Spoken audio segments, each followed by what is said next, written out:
thank Tommy Wade for what he did. In my own life, there was kind of a dividing line on the high Sierras. With our family trips and vacations we did, it seemed like everything was focused south of Lee Vining, the Tioga Pass, Yosemite, Tuolumne Meadows, Roosevelt Lake, all the areas you normally think of, Kings Canyon, Wenatchee Meadows, just great places that we visited. But I never really got north of Bridgeport. In fact, Bridgeport was something that I'd never been to. And a guy at our local airport, I was a newly minted flight instructor, just flying tricycle gear airplanes. And this guy thought I needed some exposure to bush flying and flying a tail dragger. So I was in the right seat and he was in the left seat. And he took me out to train me in his Cessna 180 and flew me up to Bridgeport for a weekend. We had our camping gear. He had a Volkswagen that he kept up there. There's not a lot of service at the Bridgeport airport to this day. So we flew in there, loaded up that Volkswagen with our camping gear, our fishing rods, and we headed to Twin Lakes.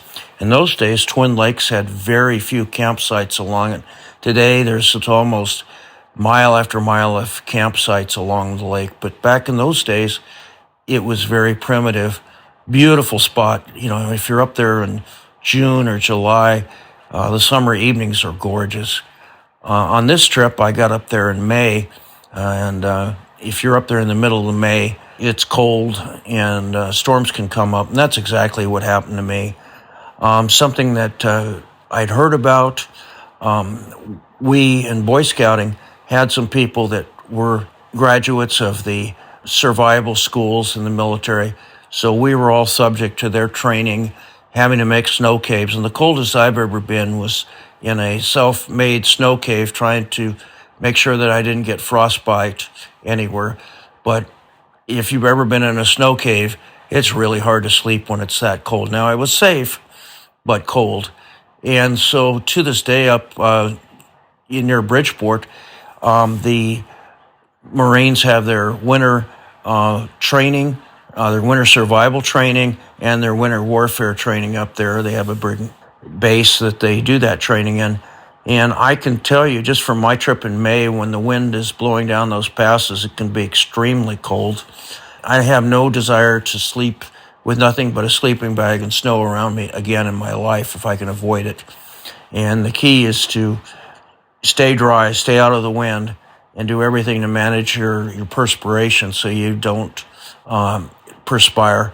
But anyway, that's a whole other story. I'm very thankful for what Tommy Wade did for me with my flying.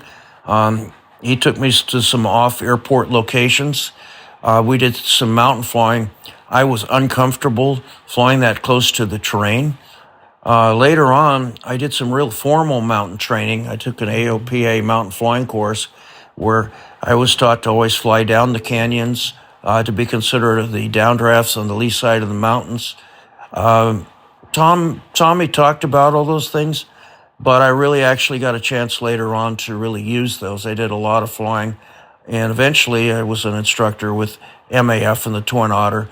Not an inductee going through their whole program, but just teaching the Twin Otter. But I did go through a little indoctrination in their 185, and I was really happy that I'd flown the 180. There is a trick to those spring steel landing gear Cessnas. You just don't let them bounce. And so there's actually quite a bit of forward pressure that you can put on the yoke without the risk of getting a prop strike. And that's a kind of an acquired skill. In a crosswind like we'd have up in Bridgeport when we would go up there, you would want to go ahead and make a wheel landing with zero side load, zero drift, and then just really come in on that forward pressure and then fly the tail all the way down to the ground and then continue to fly the airplane till you were parked. But anyway, that's tail dragger flying. Now back to our traveling and our trip here. Bridgeport, the community is kind of quaint. The Twin Lakes are still pretty, but boy, it was paradise when I was a young man to be up there. I think it's one of those most memorable experiences of my life was that trip in the golden light of the clouds in the high Sierras on a July evening was just absolutely gorgeous. little slice of heaven that I've never been able to replicate again. But sometimes you have those experiences in life.